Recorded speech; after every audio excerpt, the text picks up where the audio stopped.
and welcome to Ask Henry. Today in frame we have Mikael Hermansson from Sweden, an international speaker who is going to tell us about I just want a suggestion from you, sir.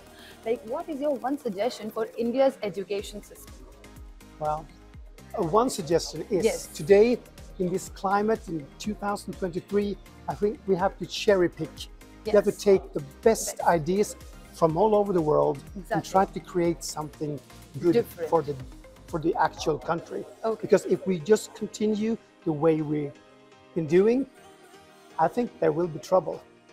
So really broaden the spectra and try to see what is the best ideas from Finland, the best ideas from Canada, the best ideas from Sweden, and just make your own delicious dish out of that. And then use it for your education. Absolutely, because what I'm talking about all the time is lust for learning. We can teach by doing this. We can also try to make the students have a lust, some energy for learning, and then you are the winner.